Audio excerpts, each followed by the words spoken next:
بسم اللہ الرحمن الرحیم۔ حضرت آدم علیہ السلام سب سے پہلے انسان ہیں جن کو اللہ تعالیٰ نے دنیا میں بھیجا، اور سب سے پہلے نبی آپ ہیں۔ آپ ہی کی اولاد ساری دنیا میں پھیلی۔ آپ کا ذکر قرآن پاک میں 19 مرتبہ آیا ہے۔ جب اللہ تعالیٰ نے دنیا کو آباد کرنے کا ارادہ کیا تو اس نے فرشتوں سے کہا، میں دنیا میں اپنا نائب خلیفہ بنانا چاہتا ہوں۔ فرشتوں نے کہا، اے اللہ، تو دنیا میں ایسے شخص کو نائب بنانا چاہتا ہے جو خرابیاں کرے اور خون کرتا پھرے؟ اے اللہ، ہم تیری تعریف کرنے کے ساتھ تیری تسبیح اور پاکی بیان کرتے رہتے ہیں۔ اللہ تعالیٰ نے فرمایا، میں وہ باتیں جانتا ہوں جو تم نہیں جانتے۔ اللہ تعالیٰ نے حضرت آدم علیہ السلام کو سب چیزوں کے نام سکھا دیے، پھر ان کو فرشتوں کے سامنے کیا اور فرمایا کہ اگر تم سچے ہو تو مجھے ان کے نام بتاؤ۔ انہوں نے کہا کہ اللہ تو پاک ہے، جتنا علم تو نے ہم کو بخشا ہے اس کے سوا ہم کو کچھ نہیں معلوم۔ اللہ تعالیٰ نے فرشتوں کو حکم دیا کہ تم آدم علیہ السلام کو سجدہ کرو، تو وہ سب سجدے میں گر پڑے، مگر شیطان نے سجدہ نہیں کیا۔ اس کا ذکر پہلے بھی آیا ہے۔ اللہ تعالیٰ نے حضرت آدم علیہ السلام سے کہا کہ تم اور تمہاری بیوی جنت میں رہو اور جہاں سے چاہو کھاؤ پیو، مگر ایک خاص درخت کے متعلق حضرت آدم علیہ السلام کو منع کر دیا کہ اس کے قریب بھی نہ جانا، ورنہ تم بھی ظالموں میں سے ہو جاؤ گے۔ اس طرح اللہ تعالیٰ نے حضرت آدم علیہ السلام کا امتحان لیا کہ دیکھیں یہ ہمارا کہنا مانتے ہیں یا بھول جاتے ہیں یا شیطان کے بہکائے میں آ جاتے ہیں۔ شیطان جو پہلے ہی حضرت آدم علیہ السلام سے ناراض تھا کہ ان کی وجہ سے وہ خدا تعالیٰ کے دربار سے نکلا اور خدا تعالیٰ کی لعنت اس پر ہوئی، اور اس نے قسم کھائی تھی کہ میں حضرت آدم علیہ السلام اور اس کی اولاد کو قیامت تک بہکاتا رہوں گا۔ اللہ تعالیٰ کا کہنا نہ مانے اور خوب برائیاں پھیلائے، وہ حضرت آدم اور ان کی بیوی حضرت حوا علیہ السلام کو برابر بہکاتا رہا کہ اس درخت کا پھل تم ضرور کھاؤ، اس کے کھانے سے تم فرشتہ بن جاؤ گے، جنت میں سے کبھی نہ نکلو گے۔ آخر ایک دن حضرت آدم علیہ السلام اور ان کی بیوی حضرت حوا بھول سے شیطان کے بہکا میں آ گئے اور درخت کا پھل کھا لیا۔ پھل کھاتے ہی دونوں ننگے ہو گئے اور جنت کا لباس ان کے بدن سے غائب ہو گیا، اور وہ جنت کے پتوں سے اپنے بدن کو چھپانے لگے۔ اللہ تعالیٰ نے حضرت آدم علیہ السلام سے کہا کہ ہم نے کہہ دیا تھا کہ اس درخت کے پاس بھی نہ جانا اور شیطان کے کہنے میں نہ آنا، وہ تمہارا دشمن ہے، تم اس کے کہنے میں آ گئے۔ اب تم اور حوا جنت سے چلے جاؤ اور دنیا میں جا کر رہو۔ حضرت آدم علیہ السلام کو جنت سے نکلنے اور شیطان کے بہکائے آنے کا بہت رنج ہوا، اور بہت عرصہ تک اللہ تعالیٰ سے معافی مانگتے رہے اور روتے رہے کہ اے اللہ تعالیٰ مجھے معاف کر دے۔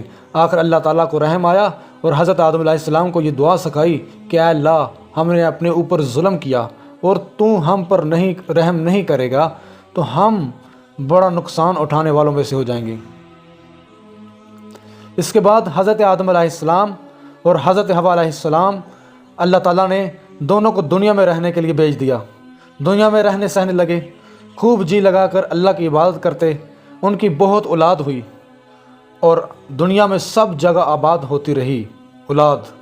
حضرت آدم علیہ السلام اپنی اولاد کو یہی بات بتاتے رہے کہ تم کبھی شیطان کے بہکائے میں نہ آنا، وہ ہمارا دشمن ہے اور ہم کو بری باتیں کرنے کے لیے بہکاتا رہتا ہے۔ ہمیشہ اللہ کی عبادت کرنا، سچ بولنا، کسی پر ظلم نہ کرنا، ایک دوسرے کی نیک کاموں میں مدد کرتے رہنا۔ آخر کار حضرت آدم علیہ السلام 900 سال زندہ رہ کر وفات پا گئے۔ قابیل و حابیل جن کا قرآن مجید میں بھی ذکر آتا ہے، قابیل و حابیل حضرت آدم علیہ السلام کے بیٹے تھے۔ قرآن مجید میں حضرت آدم علیہ السلام کے دو بیٹوں قابیل و حابیل کا قصہ ہے، وہ یوں ہے، اور ہم تم کو سناتے ہیں کہ حضرت آدم علیہ السلام اور حوا علیہ السلام سے بہت اولاد ہوئی۔ انہی میں دو بچے قابیل و حابیل تھے۔ قابیل جو تھا بڑا لڑکا تھا، لیکن یہ ماں باپ کا کہنا نہیں مانتا تھا۔ حابیل چھوٹا بھائی تھا جو ماں باپ کا کہنا مانتا تھا۔ ایک لڑکی تھی اکلیمہ، ایک لڑکی تھی جس سے قابیل شادی کرنا چاہتا تھا، مگر حضرت آدم علیہ السلام اور حوا علیہ السلام اس کی شادی اپنے چھوٹے بیٹے حابیل سے کرنا چاہتے تھے جو نیک اور شریف تھا، اس لیے قابیل اپنے ماں باپ اور بھائی کا دشمن ہو گیا۔ اللہ تعالیٰ نے حکم دیا کہ تم دونوں قربانی کے پہاڑ پر رکھ آؤ، قربانی کر کے پہاڑ پر رکھاؤ، جس کی قربانی قبول ہوگی اس سے اکلیمہ کی شادی کی جائے گی۔ اللہ تعالیٰ کو اپنے نیک بندے پسند ہوتے ہیں اور وہ ان کی مدد کرتا ہے۔